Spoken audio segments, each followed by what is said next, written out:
What's up, everybody, and thanks for tuning in to another episode of Between the Guns. My name's Kris, and with me today, Kris Too. Hey! Hey!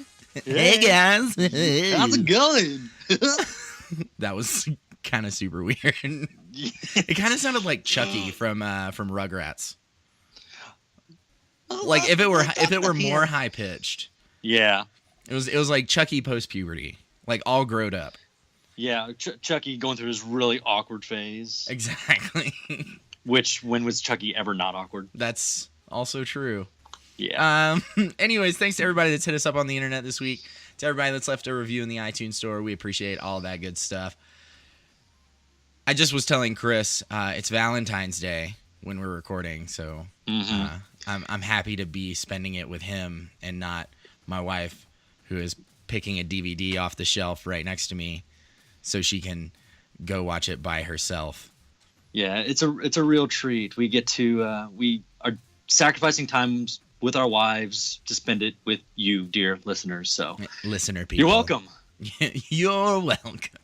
Well, anyways, we've got a pineapple episode chock full of the latest and greatest nerdy news. So let's get into it. We're gonna have a pineapple situation. What should I do? Pineapple.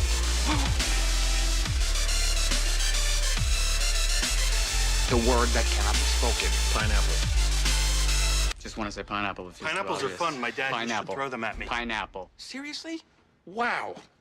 All right, so first up on pineapple, John Williams. May have heard of him. He kind of wrote a couple songs, a couple themes, things. I have no idea who that is. Yeah, I mean, it's like there might be a few things we might recognize. You know, just the amazing scores from all the movies that we all love. Do you mean John Mayer? Yes, John Mayer and That's the it. John Mayer Orchestra. That's what I meant. His symphony that he wrote. No, John Williams. John Williams, the just amazing Grammy Award-winning composer of Star Wars and Jaws and Jurassic Park, all these great things that we love. Just this week, I guess this past week was the Grammy Awards, and John Williams won his 5th Grammy Award. Which is impressive. Or more specifically, his 5th Grammy Award, I should say, because of Star Wars. He actually has 23 Grammy Awards. Good Lord. The guy is drowning in gramophones. Yeah. But this was his 5th Grammy Award that he won specifically because of his work on Star Wars for his work on The Force Awakens. Prior to this, he had 3 Grammy Awards for New Hope, and he had 1 Grammy Award for Empire Strikes Back. And now Force Awakens makes his 5th, which is pretty awesome, pretty exciting. It's okay. I mean, it's it's all right. He does some good work. So, and part of the reason that this is a pineapple, first we want to say congratulations to John Williams, because really, John Williams scored our universe for all of us that are nerds. You cannot be a nerd without at least loving at least one John Williams score. So his contribution alone is worth a pineapple point. But on top of that, we also have to say that he has already begun his recording sessions for The Last Jedi. Yay! Which is awesome. Really excited. Great to know that he's back doing that. But it is also worth noting that that's actually a little unusual for him to be recording this early, because usually they just kind of have a test track that the director, in this case Rian Johnson, would use to edit the movie, and then after the movie was edited, he would come in and record to the edited version. But instead, he's actually recording now because Rian Johnson apparently wants to have the full score before he edits. The exciting thing about that is that by the time we're anticipating that we might get our first trailer for Last Jedi maybe in April at the Star Wars celebration.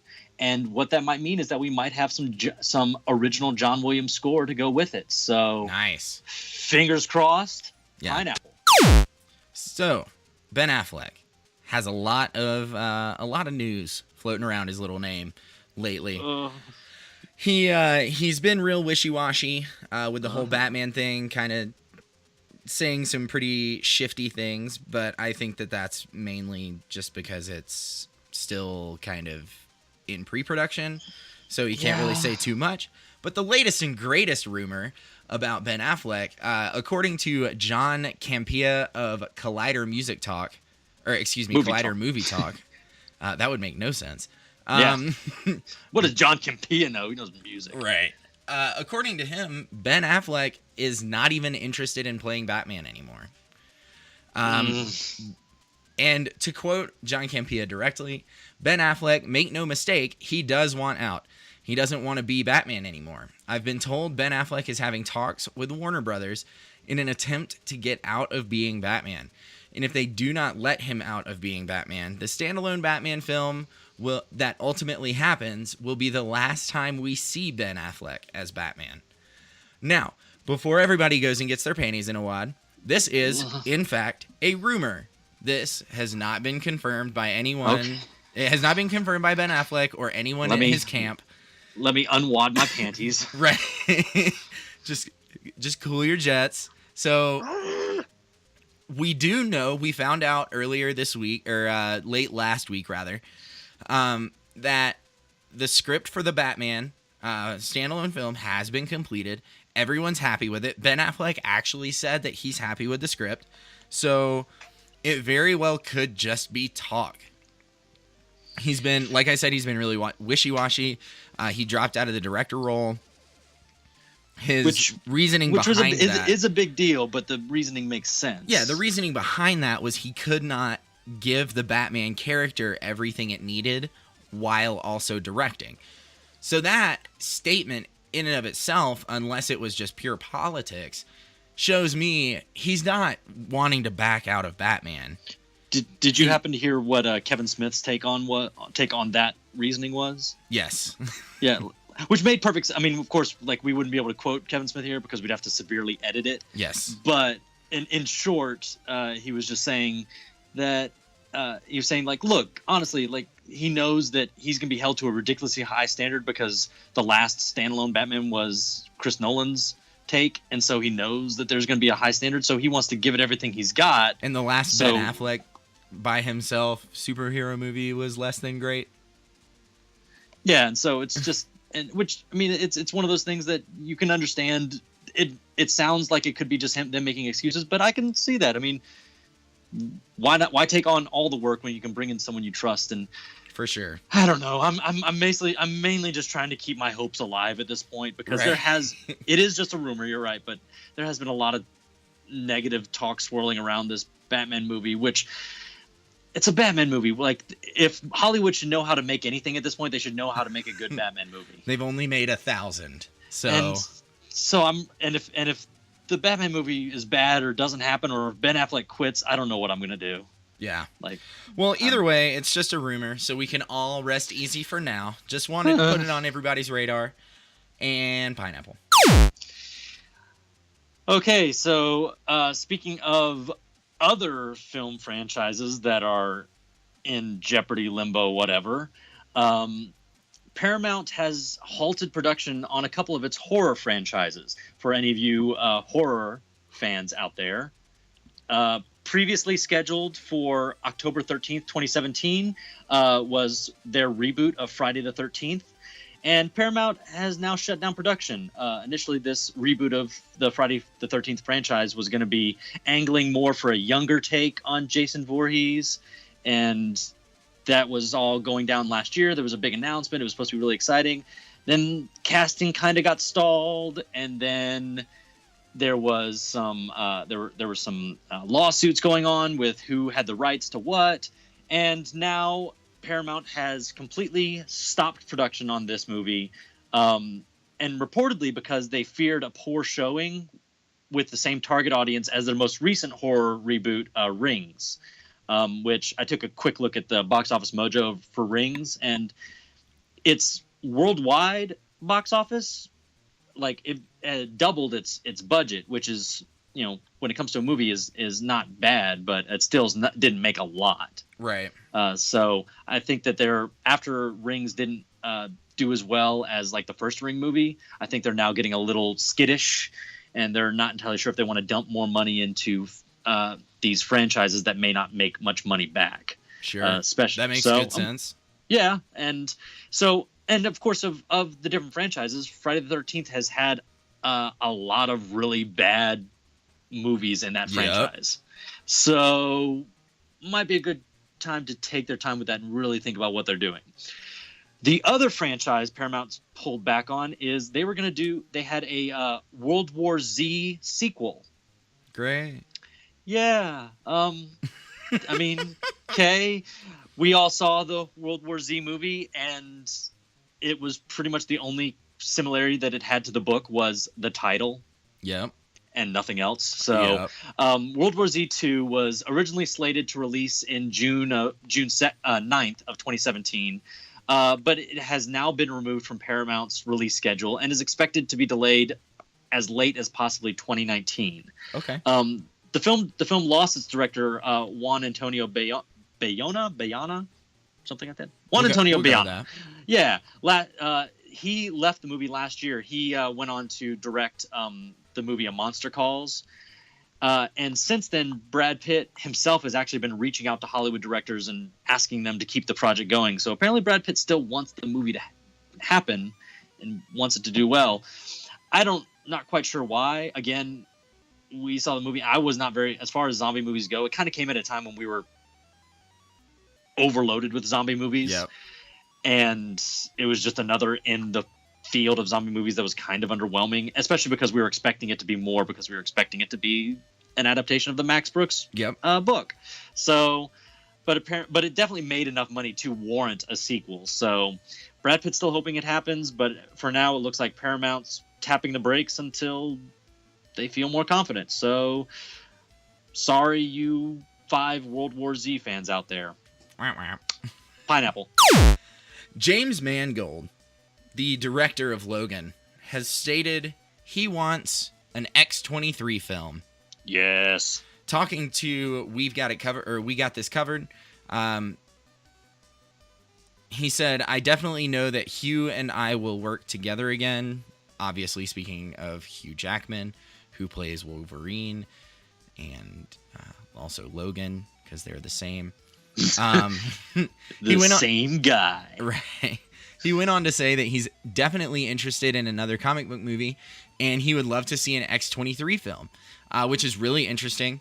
We're actually going to be talking on Monday about Old Man Logan, the 2 different comic book storylines, as well as the upcoming film Logan, and how those things might coincide with each other. But one of the things that we'll be talking about is how this film might be a little bit more centric on X-23, which I can totally see being a great launching point to start an X-23 film franchise. Yeah, totally. The question / concern / comment on that is Daphne Keane, who's playing Laura Kinney, who is X-23, is like 11 years old. It's kind of crazy to think that this like 11-year-old girl is going to start a film franchise. Keep in mind, Hugh Jackman was Wolverine for the past 17 years. The first X-Men film came out in 2000. Yeah, so man. he has been our favorite crazy clawed superhero for 17 years. So looking at Daphne Keane, 17 years from now is like 28 years old. Like, she's in the prime of her acting career. So I think it's really interesting. It would be really cool to see some X-23 movie come out, but I still feel like it's a little too early. Fox has been, if anything, they have been pooping their pants with all of the movies that they've been trying to make lately.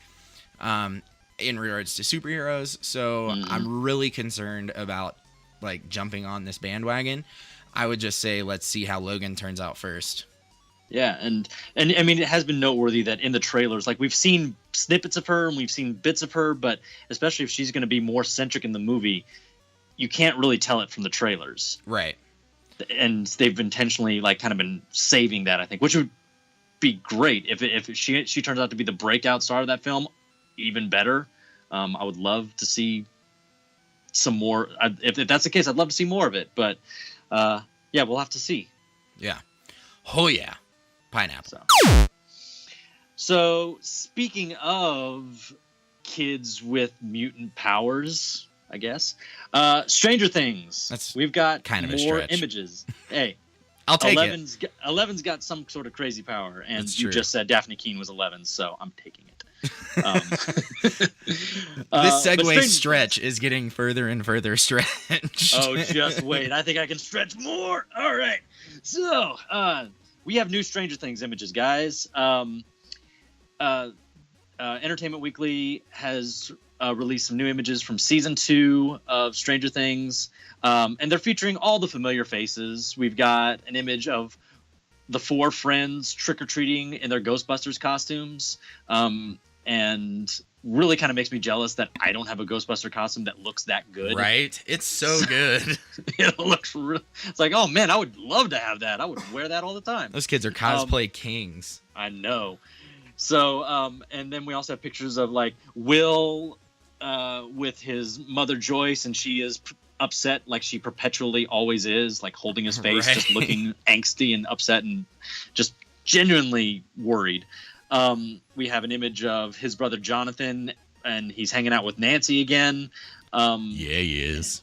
And don't have any images of Nancy's boyfriend. I can't remember his name right now.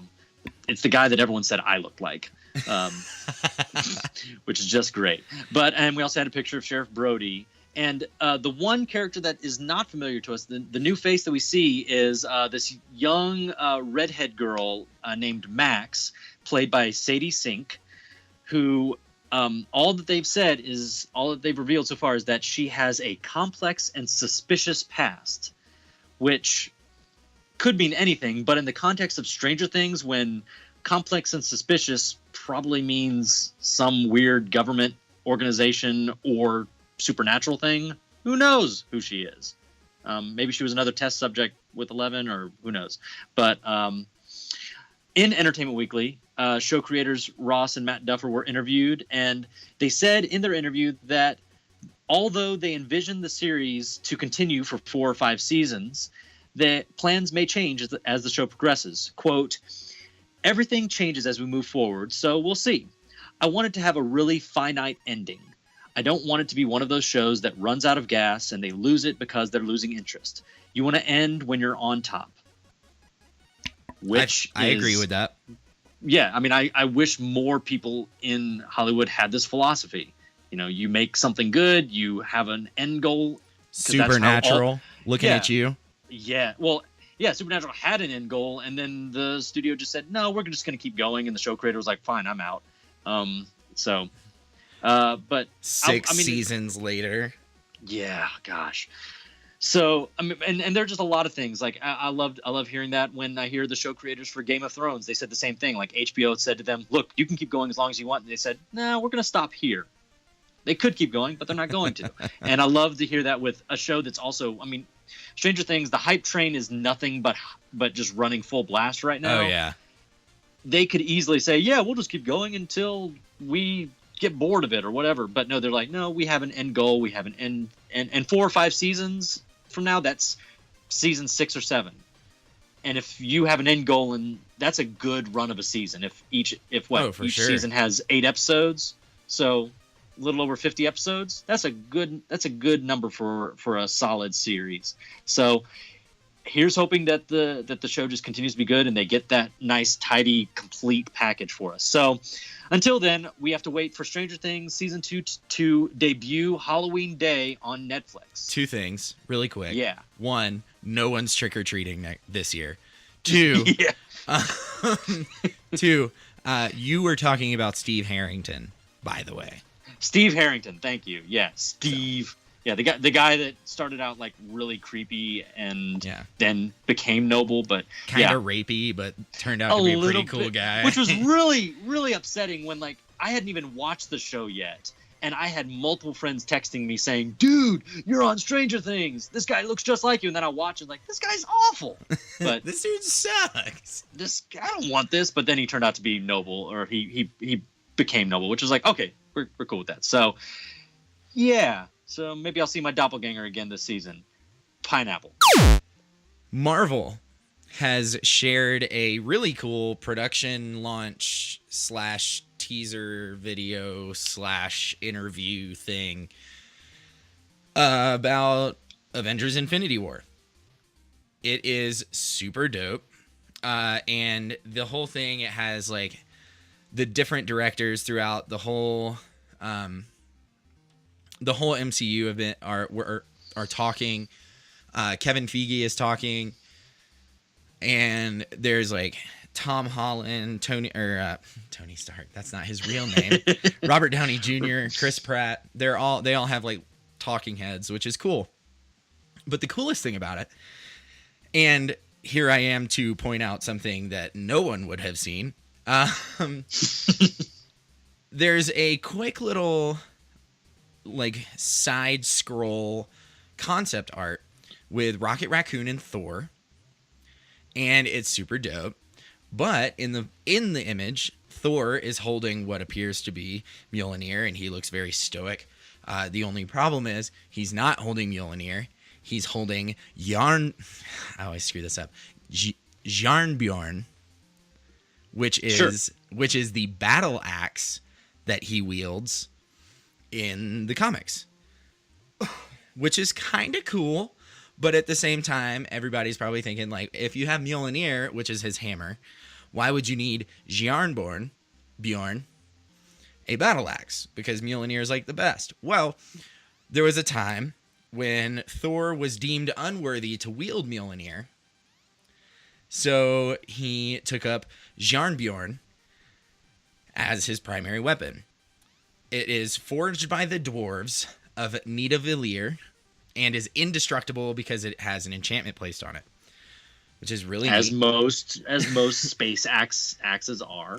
Right, as most Asgardian dwarvish axes do. Yeah, run of the mill battle axe.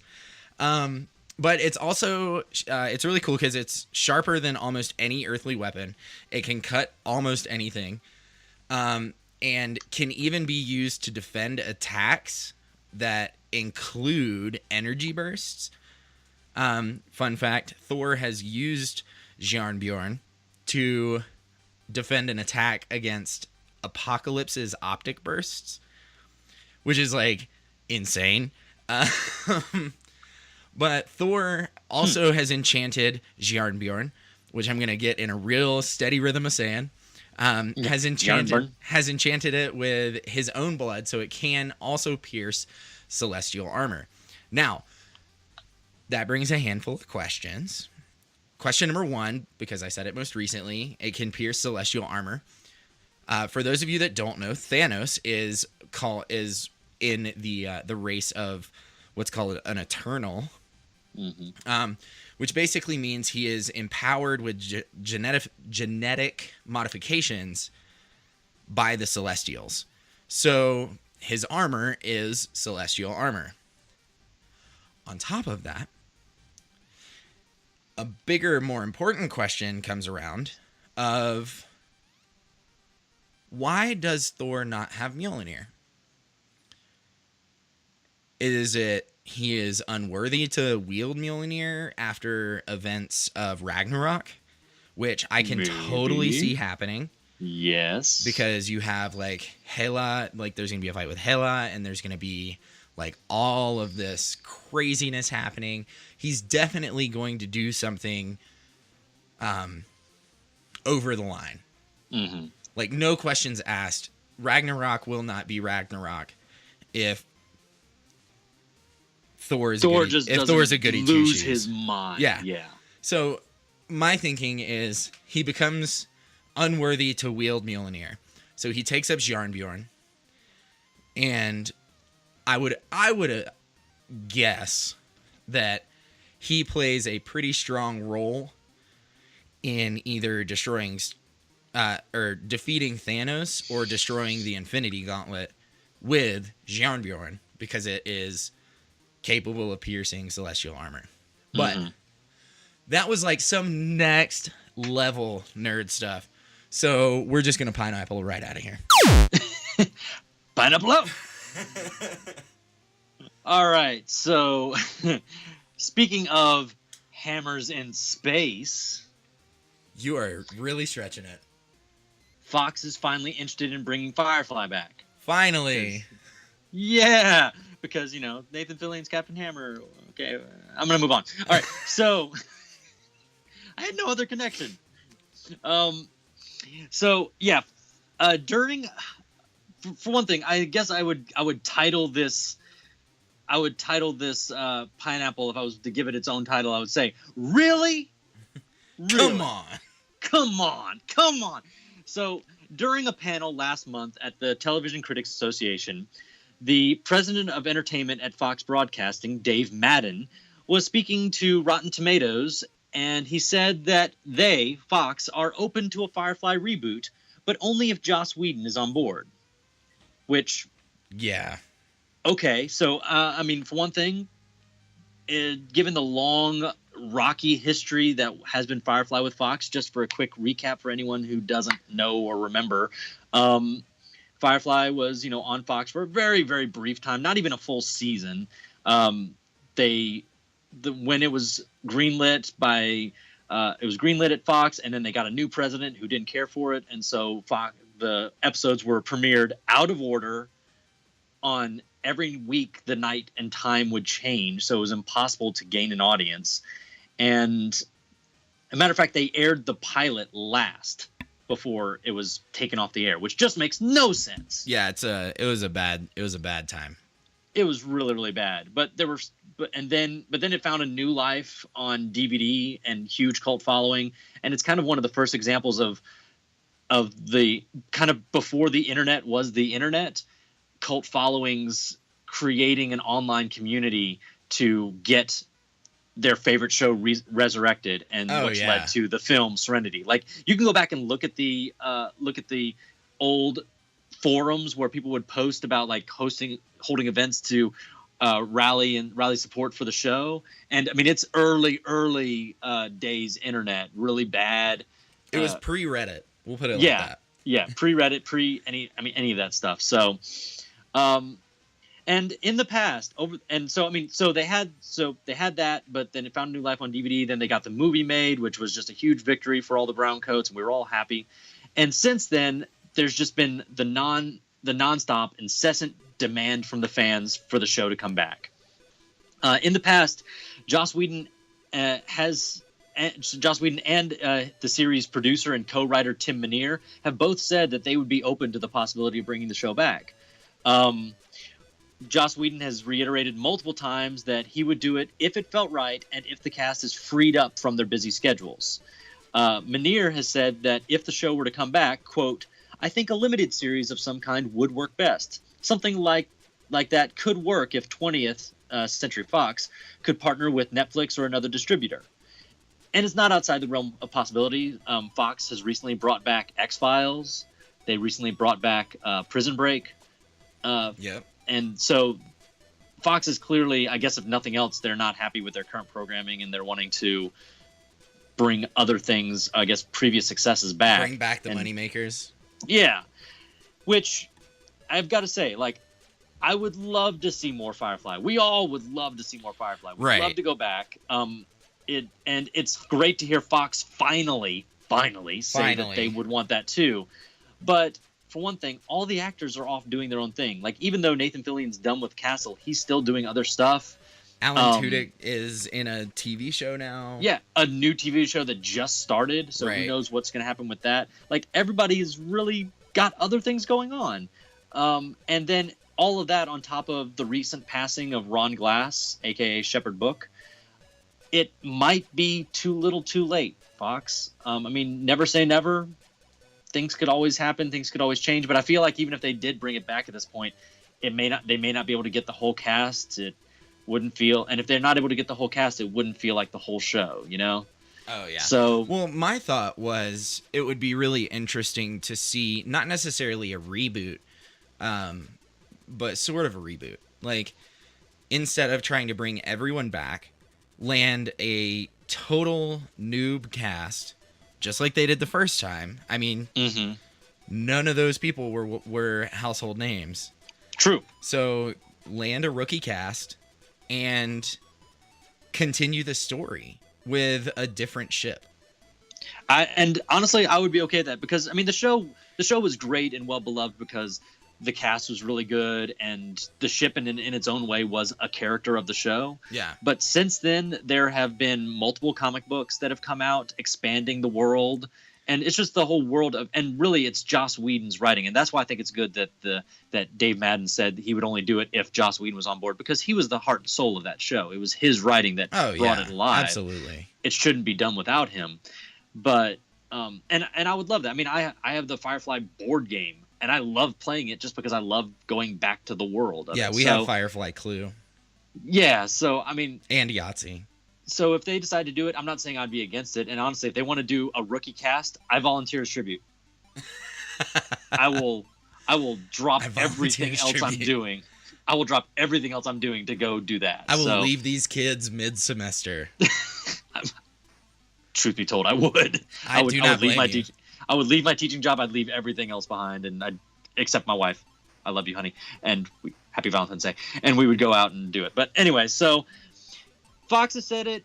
Hopefully, it's more than just wishful thinking and talk. So, pineapple.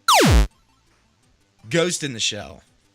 Ghost in the Shell, despite getting the worst acceptance at the beginning of its marketing campaign, is shaping up quite nicely. I am really excited about it. Ghost in the Shell, for those of you that don't know, is based on an anime by the same name. Really, really phenomenal. Go watch it if you haven't seen it. Yes.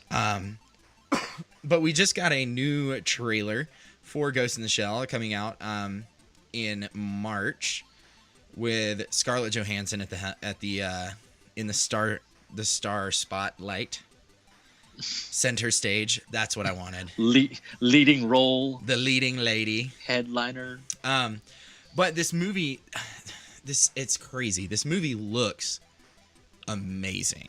Yeah, it looks gorgeous. It looks like it's, and this is gonna be like the dumbest thing I say, but it's like the Matrix of this decade. No, I can see that. Yeah, like the visuals are just stunning, and I'm sure the bottom line on the check that they had to write for those visual effects was also stunning, but in a totally different way. Yeah. But no, this movie looks amazing. I don't really have anything other to say, or anything to say other than that. It looks amazing. I'm really excited for it to come out. Go watch the new trailer. Yeah, go watch a new trailer. I do have the plot synopsis, so I'm going to read it really quick. Based on the internationally acclaimed sci-fi property Ghost in the Shell, follows the Major, a special ops, one-of-a-kind human-cyborg hybrid who leads the elite task force Section 9. Devoted to stopping the most dangerous criminals and extremists, Section 9 is faced with an enemy whose singular goal is to wipe out Hunka-Robotics' advancements in cyber technology. Dope. It looks super cool. Check out the trailer. It comes out March 31st, 2017, not 2007, which is what my notes say. Comes out March 31st, end of the month, end of next month. We'll actually be having a roundtable on it, and that will be coming out April 3rd. So if you're kind of skeptical, wait till April 3rd. Check the roundtable. Yeah, check the roundtable. We'll fill you in. Pineapple. Speaking of new exciting trailers, we have a couple new game trailers for Injustice 2. Yeah, we do. So of the guys on the of all the co-hosts on the podcast, I'm not one of the biggest gamers when it comes to video games. Probably the least. So yeah. Yeah, I mean, I don't have the only video game system I have is a Wii U, and then the older Nintendo systems. Nice. Because my wife and I love to play Mario games, and we love to play Legend of Zelda. Like, those are our two go-tos. But we really don't get to play much of the other exciting games that are out there. But I will say, even though I don't own a system to play Injustice, I have played Injustice on friends' systems. It's one of the few newer games that I have played, and I loved it. It's dope. So good. It's so good. And I'm very excited that Injustice 2 is coming out. And now we've got a couple new awesome gameplay trailers for Injustice 2. The first one is one that was titled Here Come the Girls. and it features Black Canary, Cheetah, Catwoman, and Poison Ivy. And it's just what you would expect from gameplay trailers, just showing off each one of them, and they all got little quippy lines, and they shows off their special attack. Yeah, special attacks, and then at one point Batman shows up and is like playing a little banter with them because Batman, of course, is going to be there. But yeah, it looks really, really cool. I mean, it's especially Catwoman's there, Batman's going to be there. Oh yeah, yeah. Bruce and Selena sitting in a tree. Fightting. Oh! That was totally unplanned and embarrassing. It's because it's Valentine's Day. But that's really, it's actually kind of sad. The second trailer is so awesome, you guys. It's Swamp Thing.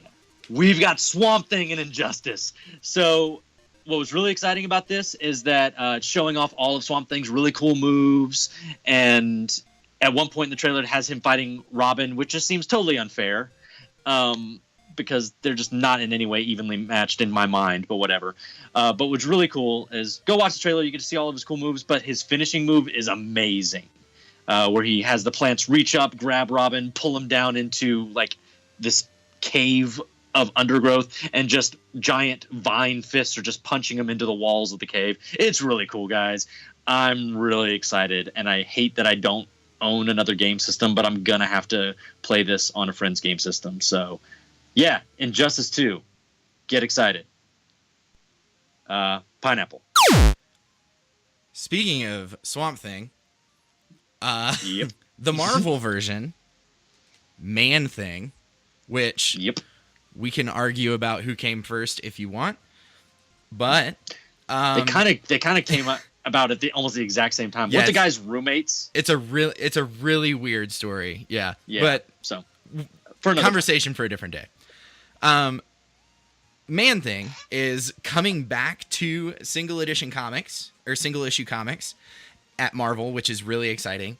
Man-Thing hasn't had his own like standalone title in a hot minute, and at the helm writing is going to be the one, the only R.L. Stine. What? Yes, ladies and gentlemen, that guy that wrote 1,000 Goosebumps books is writing comics, and of course it's Man-Thing. Yes. It really doesn't make any sense for him to do anything else. But he's working with artists German Peralta and Daniel Warren Johnson, along with Tyler Crook, who's doing the cover art. We just got a 4-page preview of issue 1, and it was pretty cool. I really enjoyed it. And we also got all the cover art and variant art we got the cover art and all the variant cover art. There we go. Yeah. It's really cool, really exciting. Got the plot synopsis for that too, so I'm going to read it. Attempting to recreate the formula that produced Captain America, biochemist Ted Sallis was transformed into the shambling creature known as Man-Thing. Now, having recently regained his ability to speak, Man-Thing sets out on a journey to leave the swamp once and for all. But when an ancient and mysterious danger threatens reality, he will have to choose between his new life and the place he once called home. Kind of sounds cheesy, but it's Man-Thing. Yeah. So the mysterious it's a big danger, swampy planty creature guy. Yeah, the mysterious danger that threatens reality could literally be anything. But it looks really cool. I'm really excited about it. Hits the shelves March 8th, so actually just shy of a month. I'm pumped. I'm so amped on this. Like I can't even right now. You feel? Yes, I feel you. But yeah, check that out when it comes out. Go check out the 4-page preview online. It's gonna be really neat, I think. It's gonna be good. Pineapple. And that is it. That's it for the show. Thank you guys so much for tuning in. One quick thing. we've got a giveaway going on right now. So if Yes, you want to hop over to Facebook, Instagram, or Twitter, find our giveaway photo. We're giving away a copy of Old Man Logan by Mark Miller, as well as one of the limited edition 1974 frames of Logan, where they sent out postcards for all the different frames in the trailer. It's pretty cool. Yeah. We're going to be giving away one of those and a copy of Old Man Logan by Mark Miller. What you do, follow us on Facebook, Instagram, Twitter. Share the photo that we have for the giveaway. We actually are going to have 5, and you can enter once with each photo, so increase your chances there. And it's running through February 27th at noon, so plenty of time to catch up if you're listening to this episode a little bit late. No worries. Hop over on social media, pick it up. That being said, if you want to help sponsor the show, check out Patreon. It's like Kickstarter, but monthly. Satchel. It's a podcast player where you can tip and tweet while listening. And, of course, our Amazon affiliate link, which can be found at the bottom of our website, betweenthecons.com. You shop on Amazon just as always, and we get a little kickback from your purchase. That being said, if you don't know where to find anything about our show, go to betweenthecons.com, where you can stream our episodes online and link out to all our social media sites. Yeah. If you like our theme music, check out Afixa. You can find him on Bandcamp. He's dope. And then, make sure you guys tune in on Monday, because we're going to be back. We're going to be talking about Old Man Logan, and Logan, which might actually be the title of the episode. We'll see. Sounds good. We'll see. But we're going to be talking about the original Old Man Logan, written by Mark Miller, the all new, all different by Brian Michael Bendis and Jeff Lemire, and the upcoming movie Logan. You don't want to miss it. Make sure you guys tune in Monday. Check it out. But that's it for this week. You guys have a great weekend, and we will holla at you on Monday. Okay, I love you. Bye.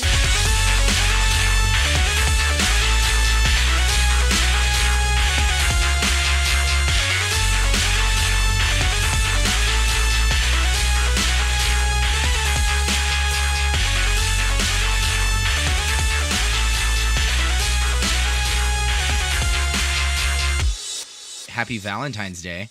I'm glad I get to spend it with you.